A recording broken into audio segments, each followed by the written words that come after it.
Welcome to No Clip, the podcast that's like a book club for people who don't think that books reward them enough for being good at them. I'm Chad Rutherman. And I'm Andy Kinney.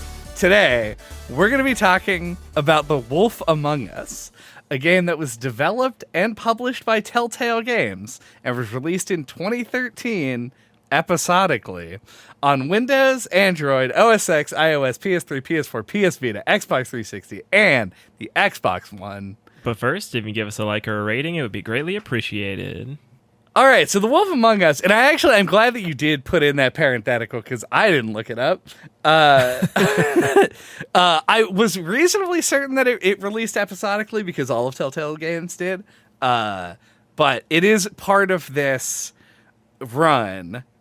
I would say it's like the tail end of the run, where Telltale had a stranglehold on narrative game development. Mm-hmm. It is an adventure game in the sense that you do sometimes walk around and pick stuff up, but the majority of what Telltale did in their games was develop this like conversation engine that you making decisions and having that play into the events of the narrative of the game. And The Wolf Among Us is like the kind of the direct follow-up to The Walking Dead seasons 1 and 2.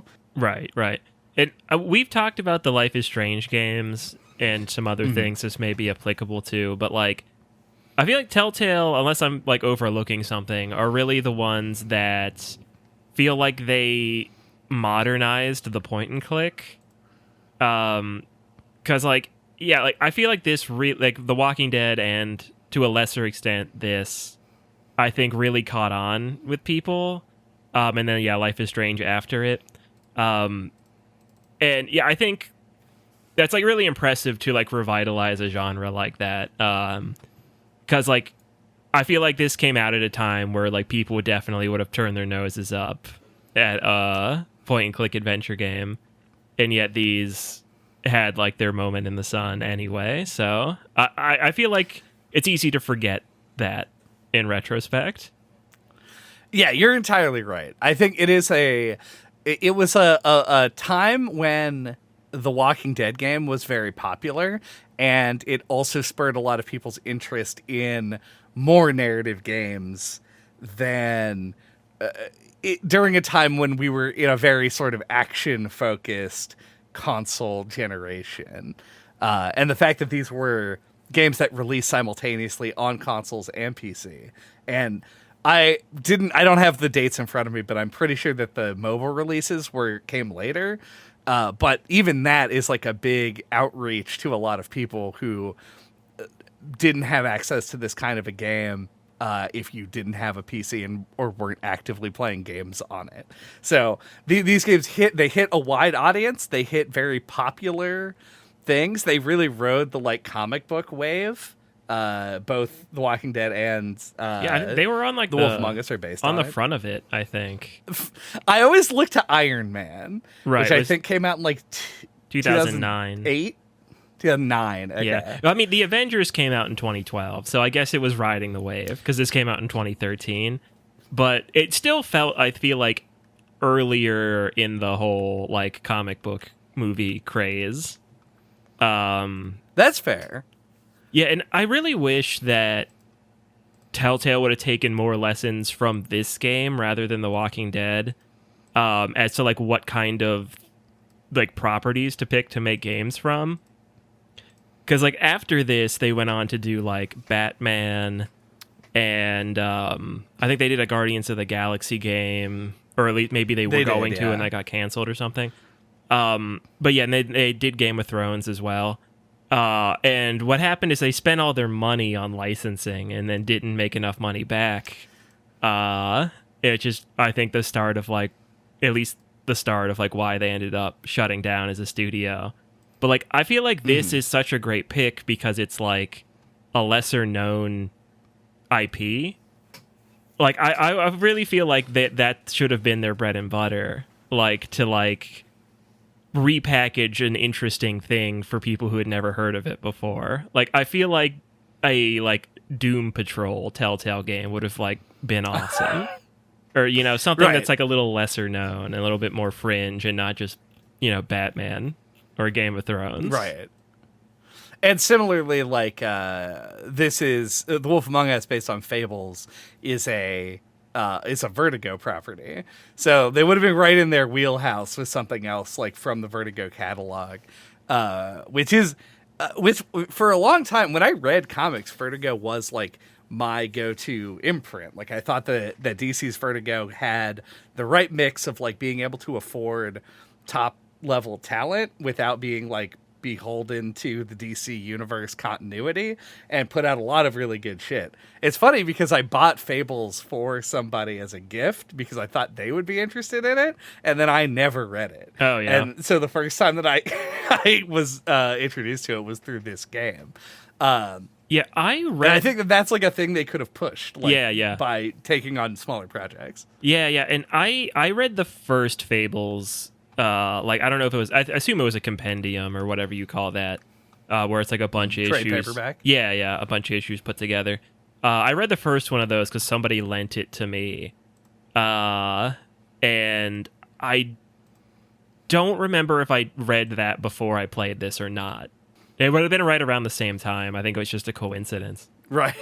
But yeah, I essentially introduced to the whole Fables universe through this game. Yeah. The key thing I think that you touched on that was great is that we both were sort of introduced to Fables through this, even though we were both aware of it before. Mm-hmm. And we're like interested in it because of this game in a lot of ways. And I think that there's a ripe field of things that they could have been pulling from. Yeah, and it's right up my alley too. Like I need to actually like read them. Because like I think I only didn't at the time because I was just like a poor college student. So yeah, I actually could just easily just buy the whole probably the whole series, and should do that Now that you are now that I'm a rich, successful billionaire adult. I'm Chad Rutherman, and I'm Elon Musk, and welcome to No Clue. But yeah, so this is I feel like they went with these comic properties early on, which The Walking Dead also came at a fortuitous time because TV show was like starting to pop off as well. Mm-hmm. This is like a lot of very popular things happening that kind of were almost coincidental with with Telltale's games, but like. Somebody fact check me on that because I don't actually know when the games came out in comparison to the show, but they are these like it is like the perfect subject matter to adapt into these narrative type games, and it works so well because it's like operating off of this sort of like weird lesser known property that is explicitly made for a mature audience, right? Mm-hmm. But presented in what is traditionally a child-friendly media. And I think that video games had like a similar evolution. Mm-hmm. And Telltale was there to be like, okay, these are like stories that are actually like that have depth to them, and they have this explicit material, but it's done in a way that feels like it's necessary and not gratuitous. And it was an interesting way of sort of blending the mediums that had like a similar come up, I guess. I'm not sure how to phrase that exactly. No, that's a really good observation. Yeah, like I comics have been around since like the fucking 30s or whatever, or earlier, if you count newspaper comics. But like, yeah, like, I feel like the comics, like as like people our age know them, like that came up through like the 80s and 90s, really did kind of grow up alongside video games. And yeah, is an interesting merger point. That did really work. Like they nail the tone so perfectly. Like you have like the big bad wolf walk into his apartment as like a sexy noir detective man. And then you have a conversation with like a pig that's just lounging on his couch, and it's like it just walks the perfect tightrope where it's like what I'm looking at is a silly image, but like it's walking that line just right. Like it's just like it's interesting and like nuanced and taking itself seriously and having levity where it needs to. Like, yeah, like the tone is pitch perfect, and I assume the comics go a long way. Like, I assume that the tone is mostly established there, but they really run with it and realize it in these games really well. So yeah, it's really impressive. Yeah, it's funny because if you compare it to I think it was, well, I know the game. It was in Lies of P. I believe I said something along the lines of like, I don't think that the Pinocchio theming of Lies of P did not do a lot to like pull me into it. I still like the game, but like I was pulled into it for different reasons.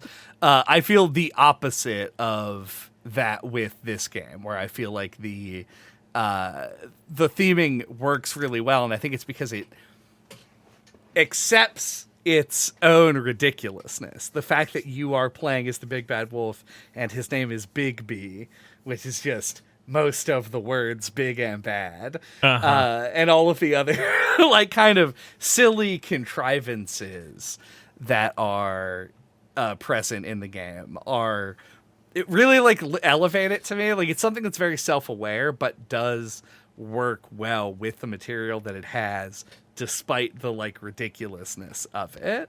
Yeah, it's a lot like Wicked, weirdly, where like it takes like an established, or this in this case, Fables takes from all fairy tales, but like Wicked takes like from the Wizard of Oz, and like does this like reconstruction of like you know, of a backstory for the Wicked Witch of the West in a way that like could feel really ham-fisted and stupid, but like does it in a way that's like fun and interesting. And I think, yeah, this game does the same thing.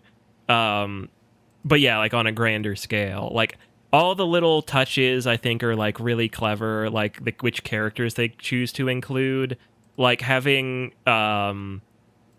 Ichabod Crane's like servant in his office be like a winged monkey from the Wizard of Oz, I think is really great. And there's a lot of little things, yeah, like Grendel from Beowulf, like being like at the bar, and like all the little the characters that pop up that you just don't expect, and then like the later into the game you get like Tweedledee and Tweedledum as like mafia henchmen works really well, and then you have like more like not folklore, but like cryptids. You know, you get like the Jersey Devil in there towards the end, and then like you get Bloody Mary, who's essentially like a demon. Right. So there's a lot of creative choices, and I think it's all like layered and considered really, really well. Yeah. And it is like the choice of characters is like very compelling as well. Like, it's they made the, I think, wise choice of making them like not immediately recognizable. Like, a lot of them you wouldn't know who they were until you were told. And I think that does a good job because it keeps you from having this like pre-existing connection to the character and can learn about them in universe without as much of a bias toward what you assume that they're going to be like. Nor does it ever go fully, this isn't true at all. It goes full grimdark on occasion, but I think that it pulls back enough that it's never like, oh, it's get like the three little pigs are gonna fucking show up and like eat corpses or something. Like, you never have that assumption either, because there are some fables who are good people and some who are part of a criminal underworld. So they get to take elements of the characters without having it have to define them. And they don't go so far in the like American McGee's Alice way of just trying to make everything goth mommies. Unfortunately. Unfortunately, yeah. Yeah, no, would have been way better. Yeah, no, it goes grim in like a noir detective way, right? Like, not in like a edgy 2000s way. Right. And I also like that they don't include multiple characters from the same stories, with the exception of like Beauty and Beast, I think. Yeah, kind of a package deal. Yeah, package deal. So yeah, you get like a melting pot, kind of like a Traverse Town in Kingdom Hearts 1 sort of situation. You get them all mixing together, and it makes it more interesting. And like you said, like they introduce them in like they're glamored, which is like the in-universe thing where like they disguise themselves as regular people. So yeah, you don't like recognize them like right away. But then once you do know who they are, I think they play with your pre-assumptions in a clever way. Like Beauty and Beast are a good example, I think, where they're like in this nice, lavish apartment, but they're like fallen on hard times and have had to take out like a loan from a loan shark, and they're trying to hide it, like to protect their image as like being royalty and stuff. So yeah, they play with it all in like really interesting, cool ways. Yeah. And that's honestly one of the things that I would like to go back and see the source material on, like actually read the comics, because there are a few instances where like the premise of the universe that we're in this game is that like the fairy tales used to live in and it's kind of like Space Jam, where the Looney Tunes were in cartoon world. Right. And now they've come to the real world in New York City. We go to Central Park in the game. Like, people are described. I think the prince lives in the Bronx. Like, there's I think very direct line. Yeah, the Woodlands, I think, is in Brooklyn or something, which is like the neighborhood that they live in. Yeah, so there's all of this, like, back and forth with it where they talk about, in the old days and, like, how they were then versus how they are now. And there are all these characters, because if you read fairy tales, a lot of them center around royalty or, like, other dukes and shit, you know? So there's a lot of princes and princesses who are now living sort of like essentially an average New Yorker's life. And I would love to see more of that sort of like explored, like how everyone is sort of in an objectively worse place now. And also I don't know what happened to make them move. Like, I don't know what the like lore is there. And that actually was intriguing and interesting enough for me to want to sort of get into it. But it leads me into, I think, my first question, which is, how do you feel the first episode of the game does to set up the world and also the tone? I think those are the two things that I think in one case the first episode does a good job, and in the other case I think it does less of a good job on. Okay, yeah. I guess I'll have two different parts to my answers. But I think the first episode is really successful. Gameplay wise, I think you walk in and your first conversation is with Mr. Toad, and who is like a complete like New Yorker douchebag.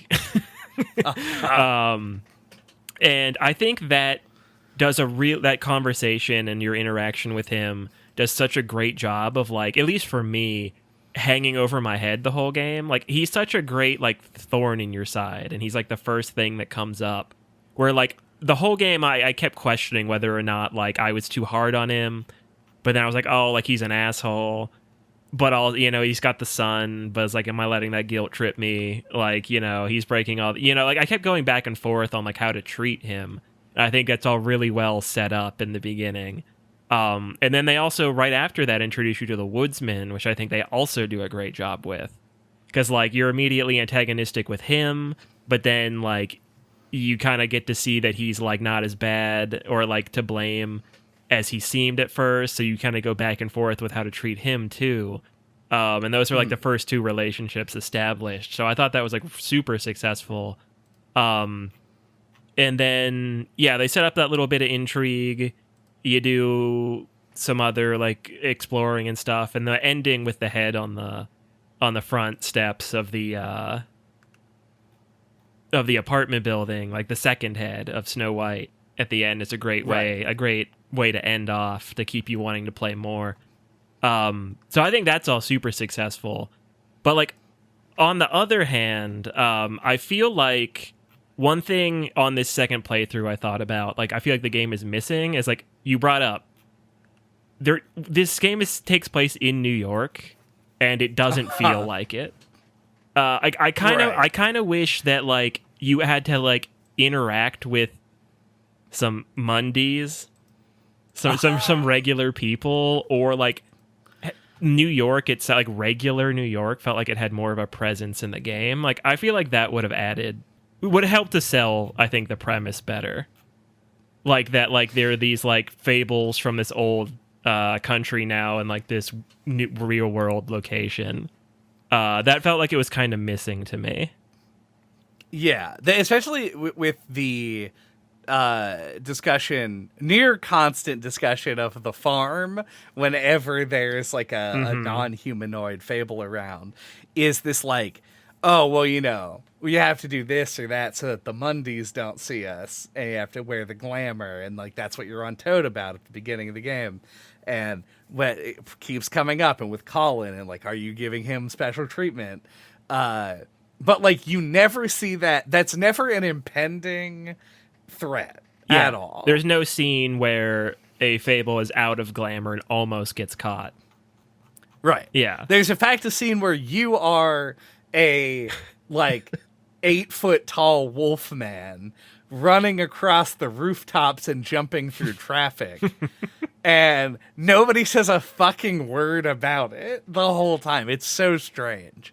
So I mostly, I think, just agree with you and hit the points that I was going for. Is like, I think that the game does a good job of setting up its world in a believable way for the characters, but then the environment doesn't feel natural really at all. And I think it's a thing that the game gets better at over time, but calling out the glamours thing is like, there's never any resolution to that, really. Like, it never comes up in a way that feels meaningful. But also, tonally, I do think that the game tries to sort of settle you into how the game is going to be in that first chapter. But I do feel like the first chapter made me hate Bigby more than any of the other characters, which I don't know if that was really what they were going for. And I have more to say about Bigby as a character, but he comes off as just strongly antagonistic to everybody, no matter really what your decisions are in the first chapter. Yeah, that feels intentional to me. Like, I think they want the player to feel like kind of torn with how to play him. Like, because like they have the whole setup where like he is the big bad wolf, right? He's like the antagonist in the stories he's in, but that he's kind of like, he's the sheriff and he's trying to be like, do honest work. And like, that's behind us in the old world. And I'm Bigby now, blah, blah, blah.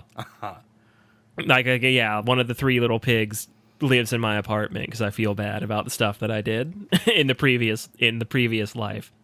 Right. So like, I think they want like that to be like part of his character, that he's still kind of a douche. He's still like the kind of antagonistic, but he's trying to do better. So I think they set him up in the first episode to be a bit more of a douchebag, and then give you more and more opportunities to play him as a nice guy as it goes along. So they're like, if you choose to play it that way, it can be more of like a nice like little character arc for him. Yeah. And that actually is I think it's probably fair game at this point. Like, that is an issue I take with with Telltale as a developer, probably more than anything specific to this game. But just the fact that it is now, this style of game didn't become popular until after they started making it, but in the system that they have set up, it feels very difficult to read your intention into the dialogue options that you receive. And this can be a big or small problem depending on whatever, but it was like part of the gameplay feels more like interpreting what is shown on screen more so than it is making the decision of what you want to say. You're like, which of these things seems like it will be less hostile or more upfront? Like, depending on what you're going for, it's hard to like tell exactly how Bigby is going to respond to it. The answer, by the way, is more hostile than you think 90% of the time. But it makes it so that it feels like Bigby wants to get on the rooftops and scream like, I'm a changed man.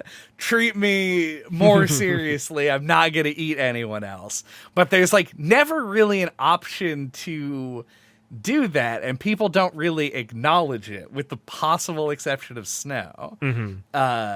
It feels like a lot of the characterization of him goes into making him gruff and difficult to deal with. And it feels like there's an intended arc that never quite makes it, even if you are as gentle as possible. I feel like that wasn't really my experience. Like, I feel like I tried to play him as a nice guy and was able to, for the most part, in this playthrough. Like, that might be because I've played it before, and kind of like knew where the story was going. But like in this playthrough that I did, I felt like he was like making a really strong effort to be like a just and, you know, upstanding guy and like do his job, but like the job that he's in really holds him back. Like, I feel like a lot of people have like those preconceived notions. Like, as soon as something goes wrong, they're like, of course the big bad wolf wouldn't fucking, you know, hear us out when we needed help. And now he's here to huff and puff and blow our house down when this happens. So it felt like the choice of like profession for him felt like a really clever thing to go along with the reputation. Because it felt like really easy to turn the blame on him. And, like, in that final confrontation with the crooked man, like, by the witching well, that felt like a really interesting back and forth, because, like, he could always fire back with that, about how, yeah, like, your past, and, like, who, like, your reputation and who you are, and how you fucking murdered Bloody Mary and whatever else. So, yeah, I felt like that, like, worked pretty well for me on this playthrough, but like I probably did not at all feel that way the first time I played the game. So like I do think it is easier to play him as like a antagonistic, gruff douchebag who's going to come in and punch someone in the face. But it doesn't feel like that is, I don't know how to, it doesn't feel like that is the point of like what the narrative that they have written is like, because he is like, you know, keeping Colin and trying to make these reparations before we step in to embody the character. Right. There are decisions that he's made to bring himself down off of that sort of like feared, I think Colin even says it, like that better to be feared than respected sort of vibe that he puts off. Like it feels like the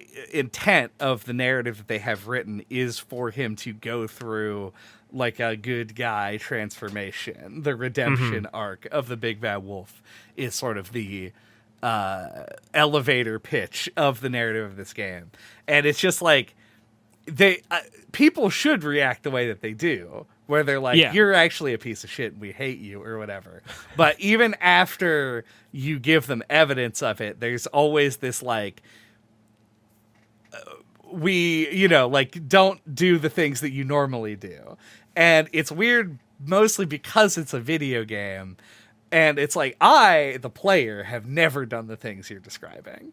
But, like, I understand that the character's backstory, like, he did eat those people. Right.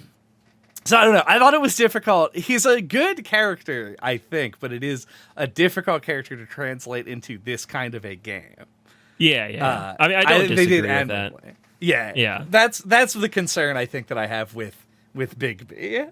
So I think we kind of talked about the the characters and the world building that the game does.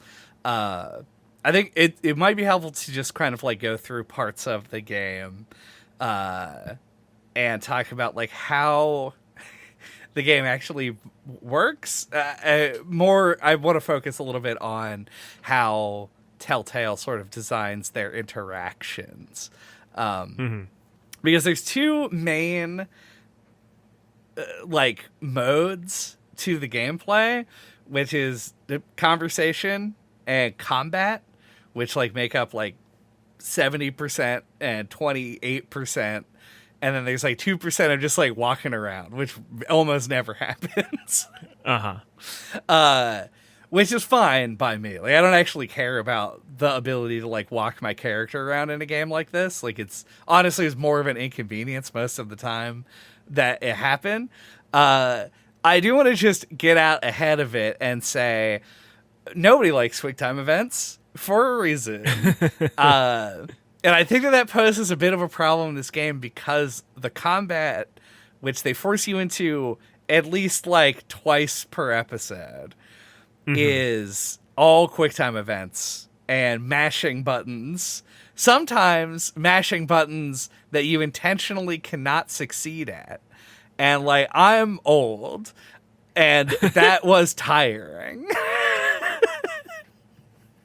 Not tiring, but like it made my arms hurt more than a video game should do.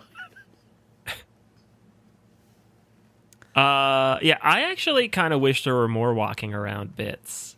Okay. I feel like that's something that could have, like I was saying earlier, I think bring the setting more to life if there were more areas to explore. I really like how this is just kind of a stray thought. I wanted to get in there, but that's kind of related. But like, I really like how in the office building, it's just like a regular hallway, and they open the door to the business office, and it's this big, giant room that doesn't, which implying that it's like magical in some way. I really like that, and I feel like in walking around it and interacting with the stuff in it is cool and memorable. Wish there was a little bit more stuff like that. But yeah. So yeah, I feel like there could have been a little bit more walking around bits.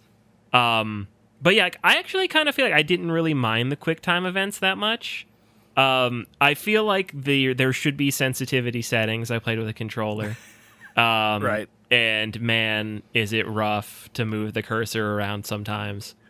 So I hate that part. And but like, I feel like the game is pretty well balanced to be mostly about the narrative, and the QuickTime events are in there to like heighten drama.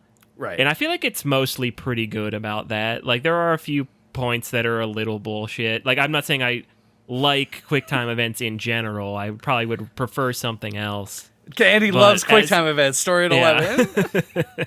Give me the dunce cap.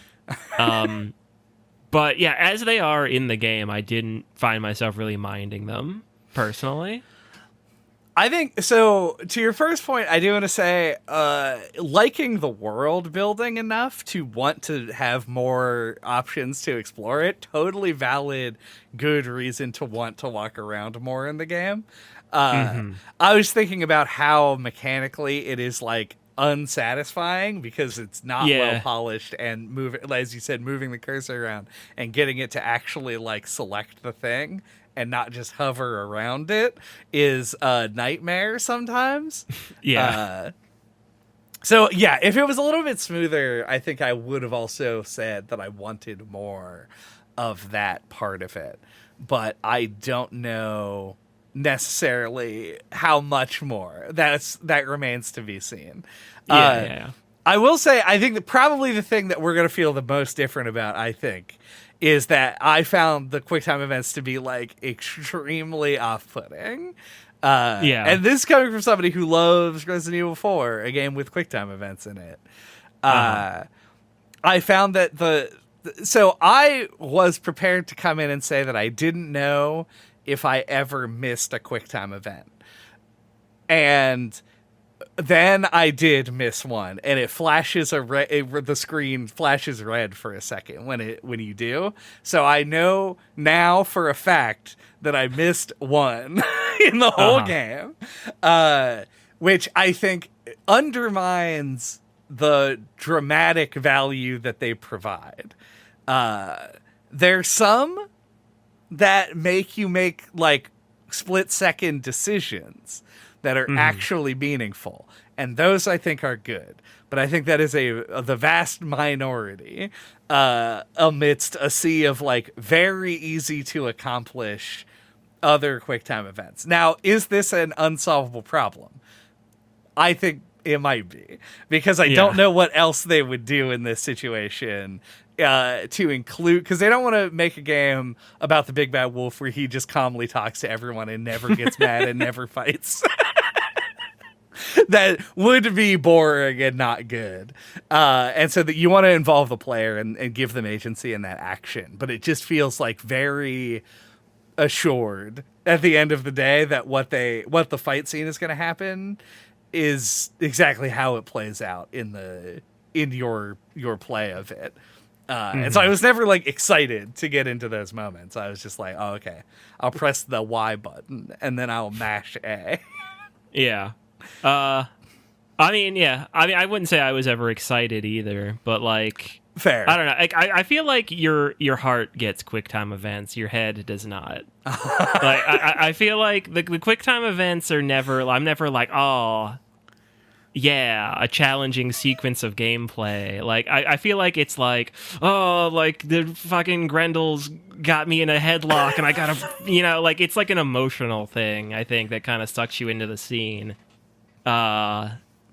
And yeah, for me, I know it worked in that way, but like, I'm not going to defend it as good gameplay. Sure. Yeah. And I'm not asking you to either. Like, I think that you can validly think that the QuickTime events added like some thing of value to the game. Yeah. And not especially think that they're time. Amazing. Yeah. Yeah. Like, if it came out now and had that, I think I'd be less forgiving. I will say, I always had in my head, I've always thought that, like, my memory of it is that I liked this game more than I liked The Walking Dead, which I thought was kind of a hot take, but that actually might not be true from the people that I've talked to. Get in the comments, gang. I don't know why I just stole that fucking meme. Let us know if this is a hot take or not. But my limited recollection of playing this for the first time and my basically non-existent recollection of playing The Walking Dead when those games came out is like the QuickTime events were less prevalent in The Walking Dead, which means that even at the time I definitely felt like they didn't detract enough from the game for me to like the other games better, right? So like, I felt like in The Walking Dead you weren't doing QuickTime events as much, and there were a lot of the like left and right choices, like, oh, do I kick this guy or like grab this dude or whatever? That kind of a thing showed up in The Walking Dead a lot from my memory. But yeah, but that's all. I do want to say, no, like, I don't think that either of us are going to defend QuickTime events as a thing to come back necessarily, but I think there should be an exploration of how to make a narrative game like this that has combat that feels not more, player centric, or like, I don't want fucking Devil May Cry sword combos in it necessarily, but like just some way of exploring the combat space within like a limited range of options kind of game. Yeah. It maybe that this is like part of the problem is like you're describing it as combat. And I think maybe that's not the right way to think of it. Like, I think it's just a way to insert like an action sequence of any kind. Sure. Yeah. So like maybe unshackling your expectations from combat system would be a good place to start. Yeah. But I also think it's like, in the context of The Wolf Among Us, it is always combat. Like, literally. Sometimes it's a chase scene. Okay, sometimes it's a chase scene, and sometimes you have to, like, lift a gate or something, which is the thing that I will always argue you could just do. And I don't need to mash A for him to open a door. But that's that was a particular thing that I hate when they do that in games. But it is like, that's when, because the game switches modes like fully. Like, it's never like, oh, I'm like, I kick the shotgun out of Tweedledee's hands, and then I turn around and I go like, anyway, so I'm gonna go get coffee at 3. Like, There's no overlap. It's like they do a Yeah. thing, which is why I associate it maybe not as a combat system, but like as its own separate Yeah. like thing. The game does this intentionally, and I think that is what needs to be explored. I think we need to find like an interesting way of tackling these action sequences. Yeah, I agree with that 100%. Like, if you could always stay in the same perspective, I think that would be better. Agreed. Yeah, like even in like dialogue, like if they could take a page out of like an immersive Sims book, where like conversations and action sequences and walking around bits were all one and the same. Right. That would be better. Like if the Walking Dead season 2 ever actually comes out, I'm curious to see how they will handle stuff like that. Because I'd be willing to bet money they will just have quick time events. It'll just be the same format, but hopefully not. If the game ever comes out. But is that a thing? Am I dumb? Is that I didn't know. I thought The Walking Dead season 2 existed. Oh, I meant The Wolf Among Us. The Wolf Among Us season 2. Right. Oh man. Sorry. Yeah. Okay. I was fully on board to be like 100%. I can't wait for The Walking Dead season 2. No. I was like, I'm pretty sure that I played it. Yeah. Which has been canceled and uncanceled like 3 times. So. Telltale like shut down, didn't they? And then and then another company. I don't know if they just like bought all of the IP that Telltale owned and hired all the staff, but essentially just re-erected Telltale, and then they re-announced that they were still making The Wolf Among Us season 2 in like 2019, I think, and it still hasn't come out. So, which is part of why it's possible that this is in fact not a hot take that I like this game better than The Walking Dead, because it does seem like a lot of people really like this game. Yeah. I looked up some reviews for this before, because I've never really, looked for any like what opinions of what other people really thought about this game. And there's a lot of videos that are like Wolf Among Us retrospective, the best Telltale game. Like, there's like I think a lot of people actually do like this one better, even though it wasn't as popular at first. That's good. I appreciate that, because this game is very cool. One thing to transition to. One thing that the QuickTime events allow the game to do is have a boss fight. True. In the last episode, you do have a boss fight, air quotes, with Bloody Mary. And I feel like it's something that like was really effective for me the first time I played this. Like, I just remember thinking that was like super awesome. Like, it felt like an anime moment, right? Like Bigby turning into a full wolf felt like Goku going Super Saiyan or something. Like, it really felt built up to, and I don't know. I just like that really like landed for me, and the fact that she like can multiply, and like whenever he kills them, like they shatter in the glass. Like I feel like presentation wise, they really nailed that sequence. And yeah, really, I thought it was really, really, really cool the first time I played it. It is absolutely an anime moment for sure. I can't say that it made the same impression on me, but I think the reason that I say that is because I didn't remember it happening. Oh yeah, like when I replayed it. I did check. The last time I played this game was in 2015, so it's been a decade since I played this game. And so that part did slip my mind. In fact, the entire character of Bloody Mary fell out of my head in the ensuing 10 years. That's wild to me, because I feel like that's one of the most memorable things to me, because it's so unexpected. Right. Because like you have that point where you're like, isn't Bloody Mary supposed to be like the Virgin Mary? I think that she's supposed to be. This is stretching my folklore knowledge a little bit, but I think that she's supposed to be like the ghost of a dead queen of some other country. I say some other country. I don't know what I'm even talking about, because I don't know what the default country is for, for fairy tales. Germany, probably.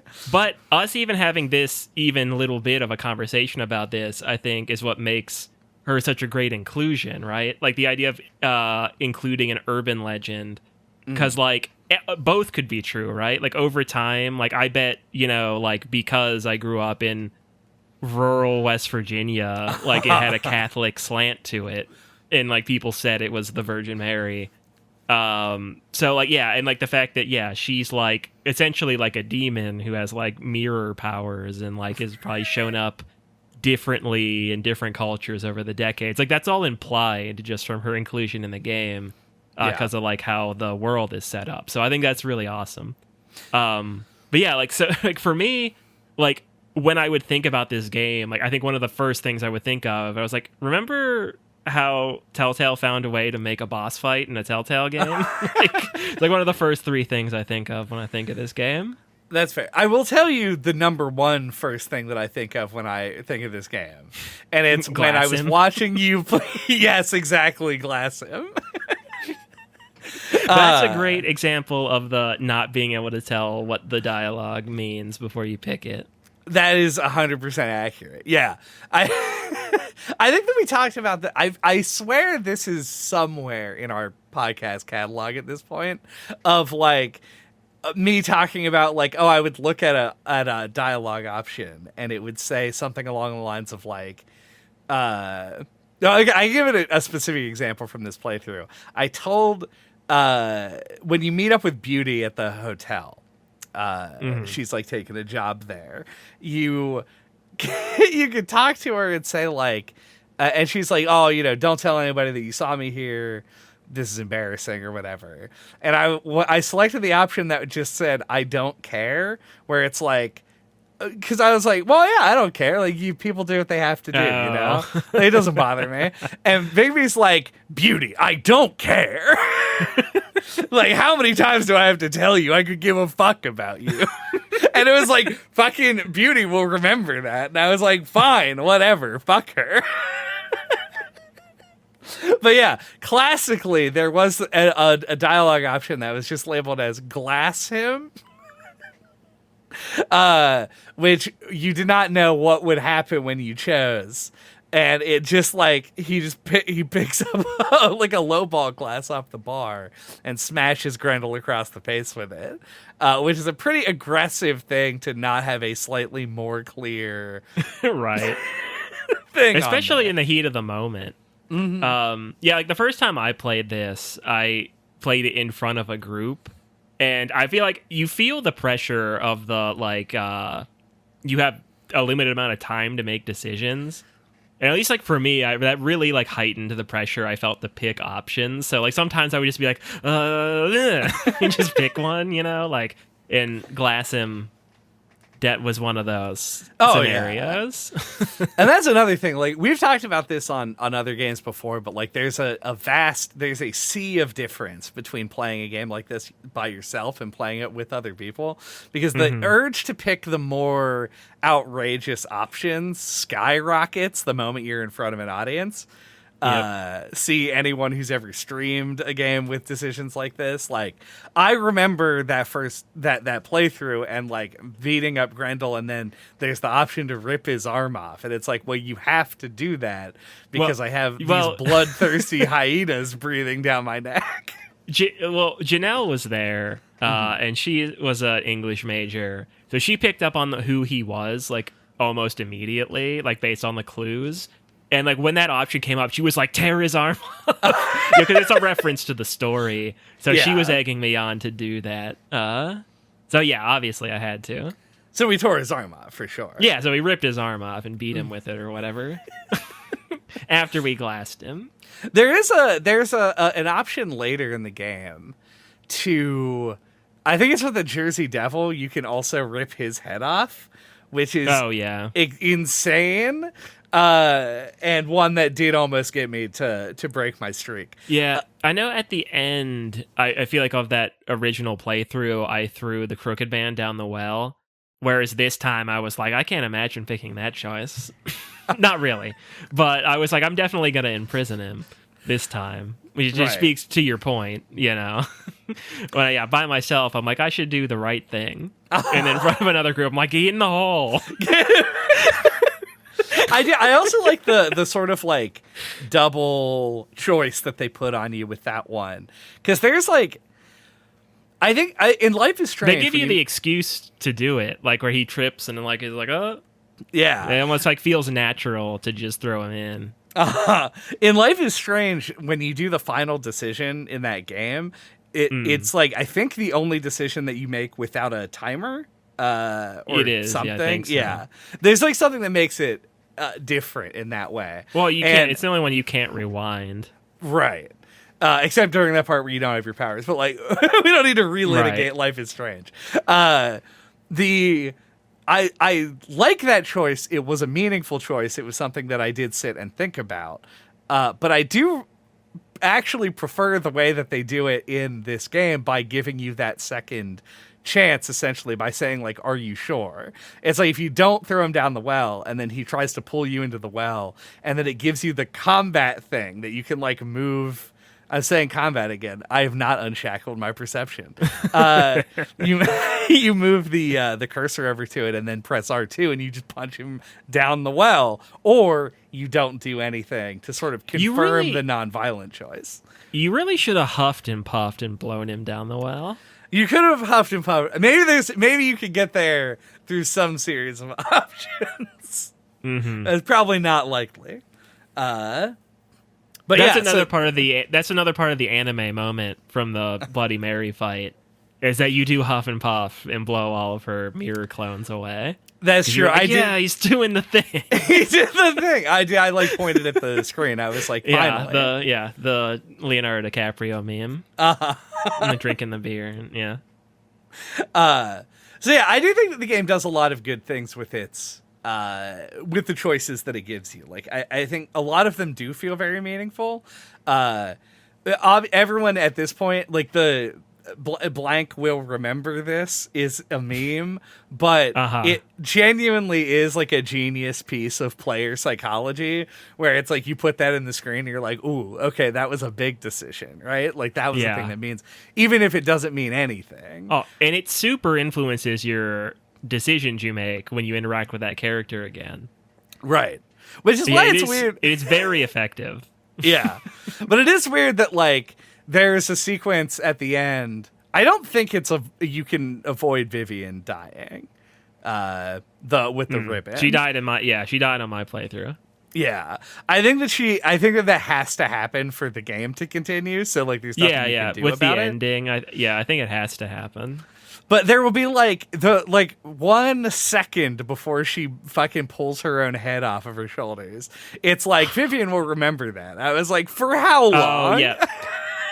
There is, like, they do that with one other thing. They say, like, when Grendel is, like, drinking after he's taken, like, the drugs, you, like, can say something to him, and right before he passes out, and it says Grendel won't remember that. Oh, yeah. Which is a good gag. Done that. They should have done that with her, too. Because, like, yeah, she doesn't die immediately after. I also thought about that. Mm-hmm. It's like, oh, she's not going to be doing any remembering where she's going. I assume that Georgie also has to die there. But yeah, he died in my playthrough. Yeah, I chose to kill him proactively as opposed to leaving him. But he also gets Georgie will remember this right before you, like, rip his guts out. Yeah. That's on the end screen. It's like you chose to kill Georgie, or you chose to walk away and let him die. So yeah, I think he does have to die. That's what that would imply. I would spare a moment to talk about the narrative kind of more pulled back, because I wanted to.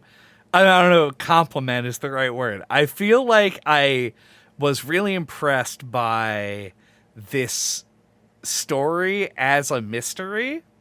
I think they did a really good job. I think that I have the one glaring thing for me, and I don't have a memory of my original playthrough of this game, so I can't tell how obvious it was for me at the time. But the ribbon thing felt really obvious through the whole playthrough, where I was like, obviously this is a huge thing. why are we not spending more time on the ribbons? Why are we not talking to more people about these ribbons? Clearly this is the crux of like everything that's going on. And like the characters like feign surprise and act like they just figured it out. In my world, the characters have a mind of their own, and we're also actively solving the mystery. When Nerissa's in the office, he's like, "Oh, the ribbon," and she's like, "Lips are sealed." Otherwise, though, I think that the mystery works super well. I think they do a couple of really good misdirects, and they introduce the Crooked Man late enough that you won't just like stumble onto the correct sort of like solution early, but also not so late that it was like it was me, the Crooked Man, and you're like, who are you? And it's just like, well, it's a really well-paced narrative. And it never felt like there was like, none of the episodes I felt like were filler, you know? Mm-hmm. Yeah. I feel like Crane works really well as a minor villain too. Like, once again, also don't remember my first playthrough, but I was like, man, it's so obvious that he's the one that killed Lily, like this time around. But I agree. Like, the ribbons, I think the ribbons are supposed to be less of a twist and more like of an intrigue thing. Like, I think they are supposed to stand out to you really like loudly when you first see them, but then I think they hope that you get distracted by everything else, and then when they come back up, you're like, oh yeah. But yeah, they are a little too prevalent. Like, too many characters wear them that it's hard to forget about it. But yeah, it's tied up in the whole. Yeah, it runs throughout the whole thing. Like, you meet Faith at the beginning. She's got one on. Then you got like Nerissa, and then all the way through the end, it ends with that little conversation. So like, it is an interesting, like, I don't know if plot device is the right word, but yeah, they are like a really cool catalyst to build a narrative around, and it's like cool that it comes from its own fairy tale. Like like I've never heard that. The nursery girl with the rhyme ribbon or whatever. Or I don't the know fairy either. tale or whatever. Yeah, but I think that's really cool that it comes from something like that. Yeah, I do appreciate that one. The fact that it has like a history. So it's one of the things like I forget what it was. There's something in God of War that you were like, oh, I just like knew because of my like prior knowledge of Norse mythology that Jormungandr or whatever has a astigmatism. I don't know what the fuck it was. Loki gives birth to the world serpent. Yeah, Loki gives birth to the world serpent. Some shit. Yeah. So you could like know that about. I will say with the ribbon though, you do pull it out of like a decapitated head at the end of the first, which is like. You know, it's hard to forget that because it's like such a clear message. It's like the pulling the letters under the fingernails of the corpse in Twin Peaks. Like, it's a thing that you just are gonna keep in mind. It's hard to forget. But yeah, I spent a lot of time on the one thing that I didn't like about it, and not a lot of time on all the stuff that I do like about it. I like that the mystery doesn't really get solved.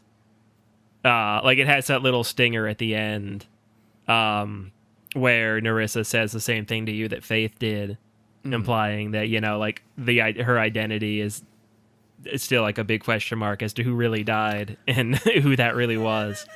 It almost kind of reminds me of like, I don't know if I think you've read The Long Halloween, the Batman story, like the graphic novel. Yeah. That's one that ends. Question mark? No, that's not. Hush is its own story. Is its own thing. Yeah. Yeah. I've read it. It's been a million years ago. Yeah. It's one of those Batman stories that's just kind of like a mob crime drama.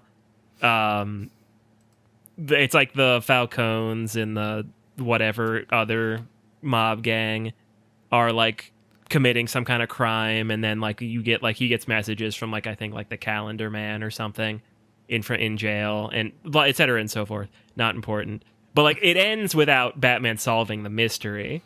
And then you have to read the follow-up book, which is called Dark Victory, if you want to find out what really happened. So like, I think it's like a gives it this, enhances that like noir tone, that it leaves you off with like another little nugget to the mystery. It's like a great little stinger. I think that's such a good ending. Yeah. So like, it brings the thing full circle because it like starts or ends with a similar conversation from the beginning.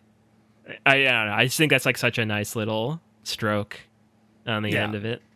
Yeah, it gives the ending, because the ending it has this like wrap up moment that has the crooked man defending himself and like the people banding together and being like, no, we don't agree with you or whatever, and they take that as law. I guess it was the jury they assembled.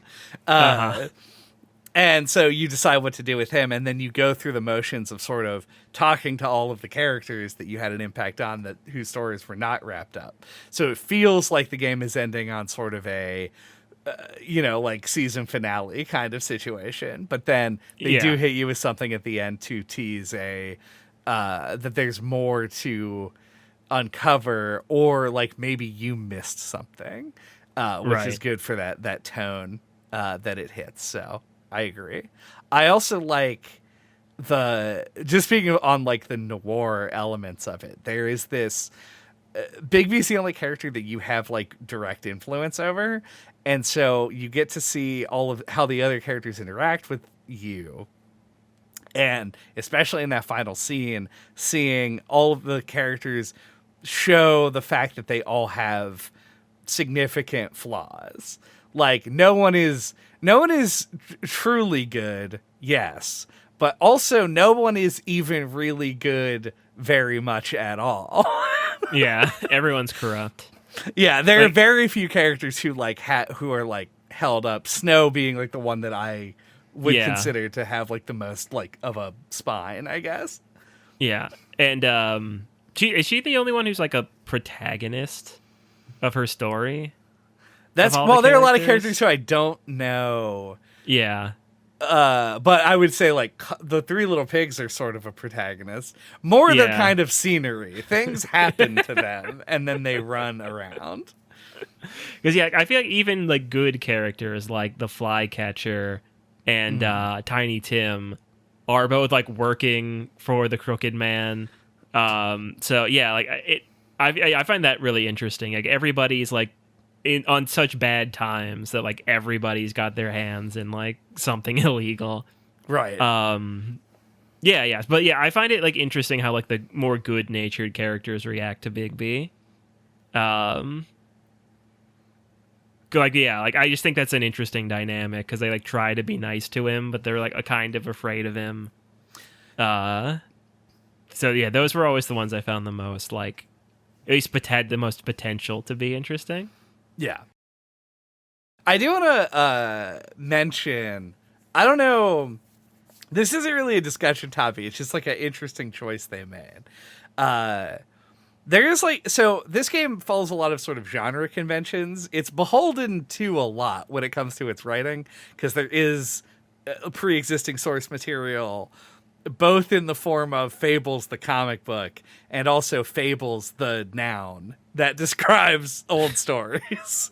And so there are certain restrictions placed in that sort of a way on how the game could take its narrative. As well as the fact that it is like a noir genre story, where a lot of this has to do with like detective work and exploring seedy underbellies and stuff.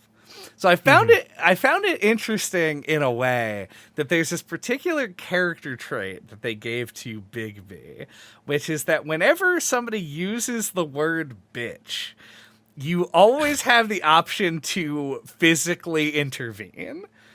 Like, if they say it at all, you will be able to punch them in the face.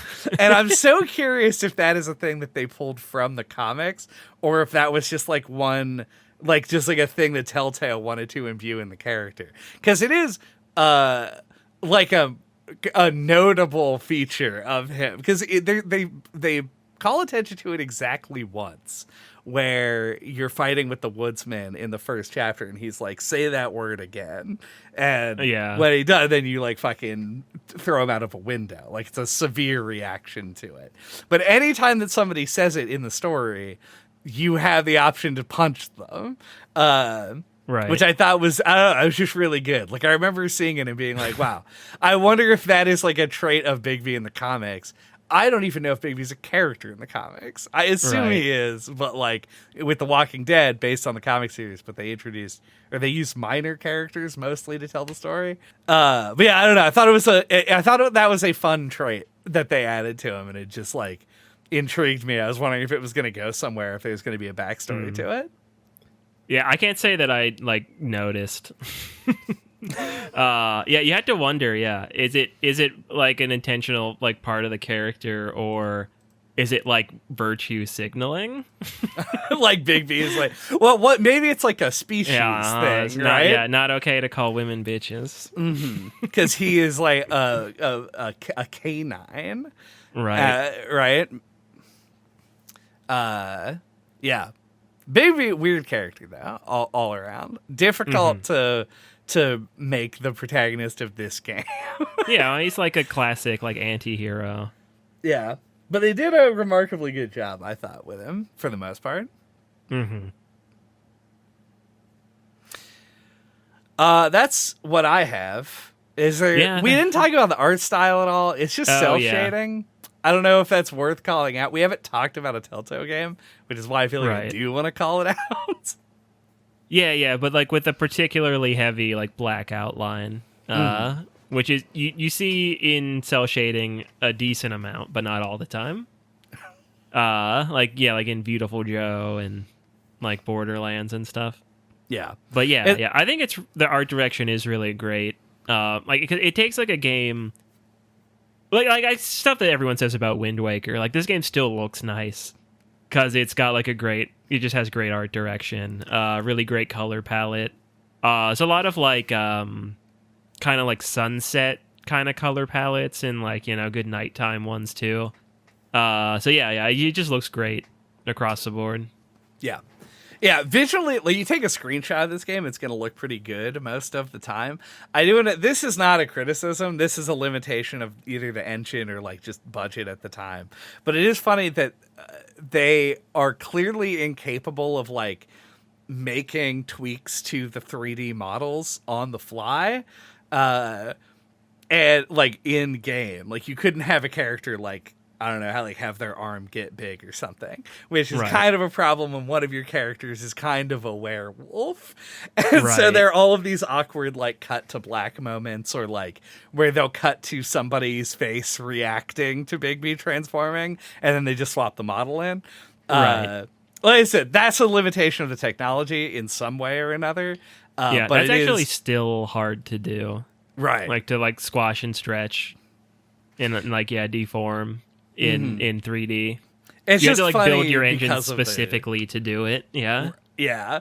It's just funny because of the context of him, like, a lot of the time you have to like transform into a wolf. And it's like, well, we gotta cut away and swap in a new model now. Let's find a convenient way to do that. But yeah, this is not film crit. This is game crit. A cooler form of crit. Do you want to huff and puff and show us your thoughts? And blow your thoughts down, blow our minds with your final thoughts. What a beautiful mouth you have. All the better to give my final thoughts with.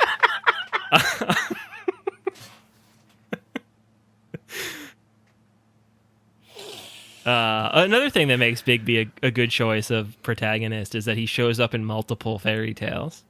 True. But anyway, my what great thoughts you have. That's good. This game's great. Returning to it didn't disappoint me. I think I played this like right before we started the podcast, like in that era. And it really like blew me away at the time. This sort of thing is right up my alley, both in like gameplay wise, I always really liked point and clicks as a kid, and I liked this more modernized adventure game style, and also just in subject matter. Like I really love this kind of clever spin on fairy tales. Like it's super up my alley. Yeah, and I also really like good like mystery detective stories too. So this, you could say this game's firing on more cylinders than they thought could even fit in the engine. Um so yeah, I really like thoroughly enjoy it. I think like the voice acting is all great. The game looks beautiful. It's fun all around. Like the episodes aren't too long. Like it's easy to play like one a night. It's like a really satisfying experience.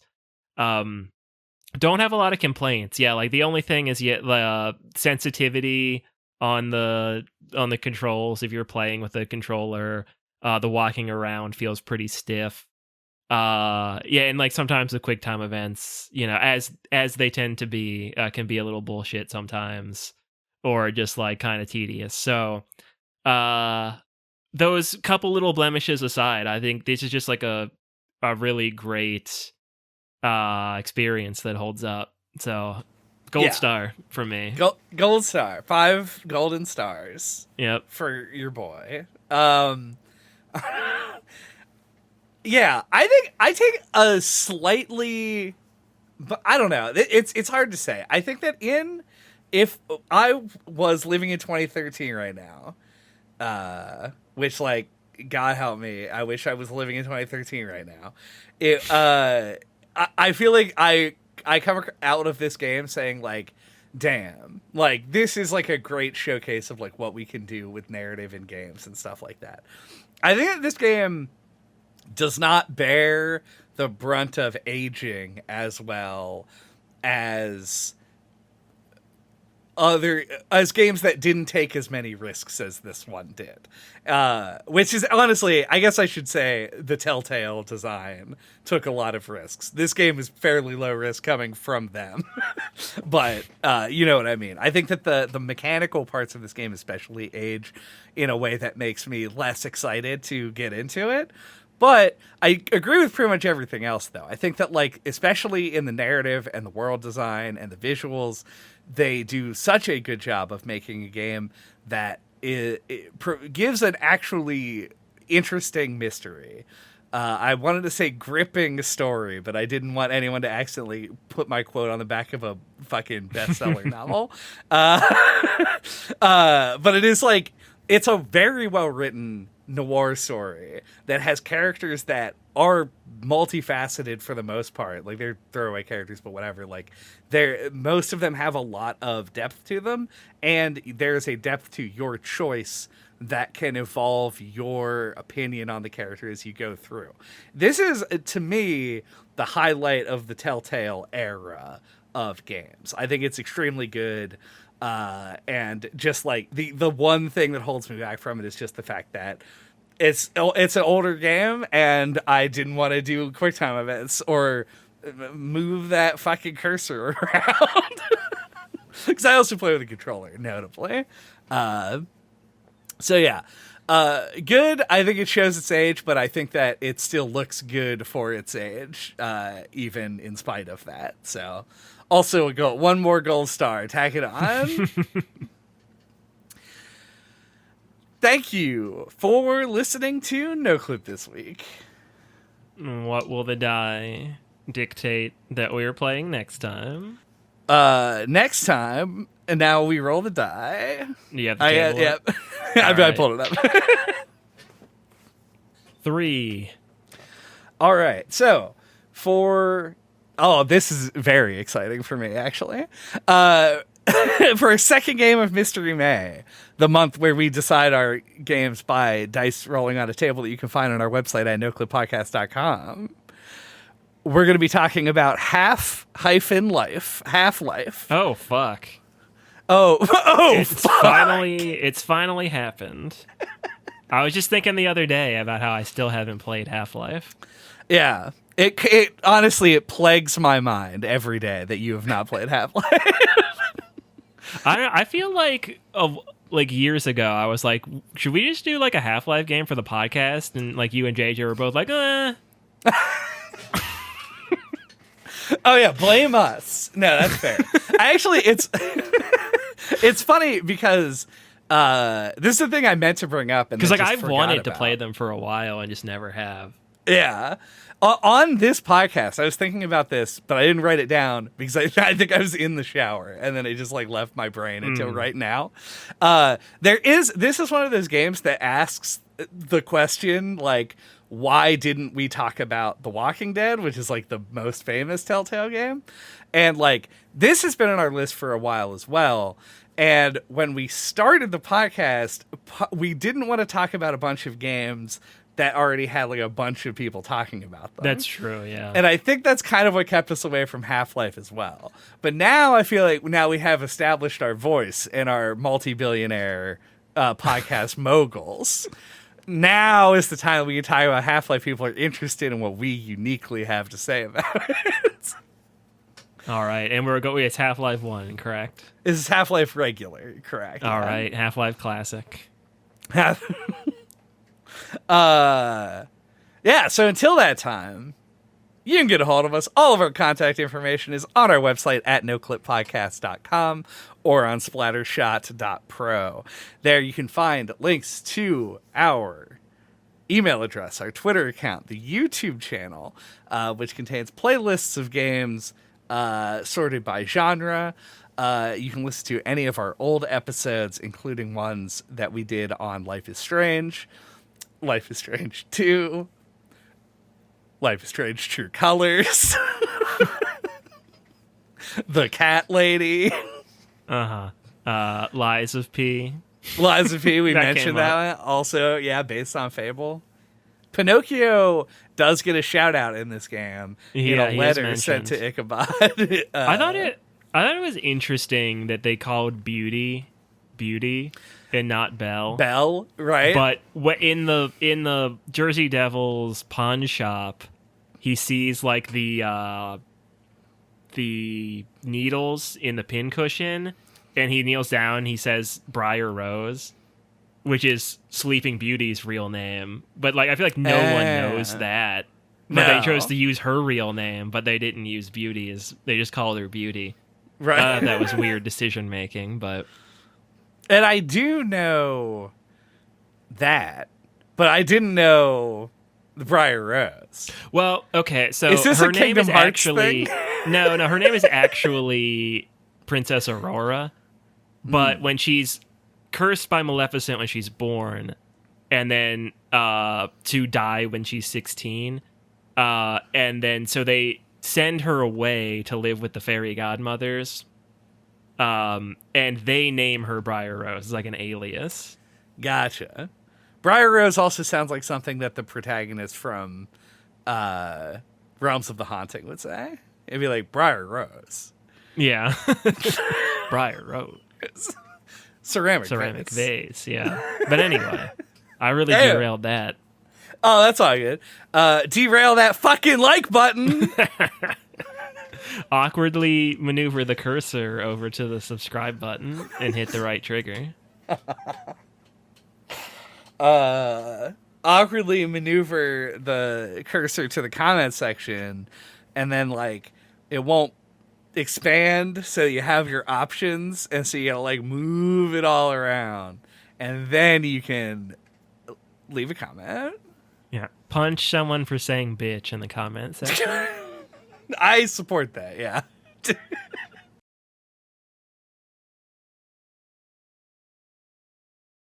Oh, ba-da-da-da-da.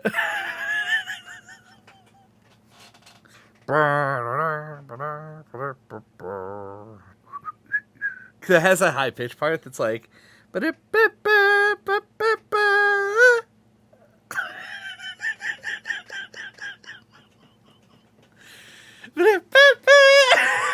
you know the part that goes.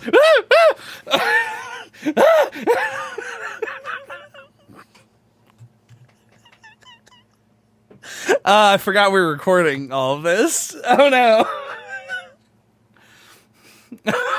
It's even worse.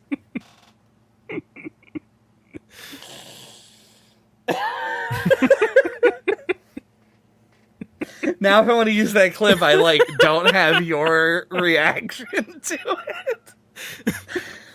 That does make it way funnier.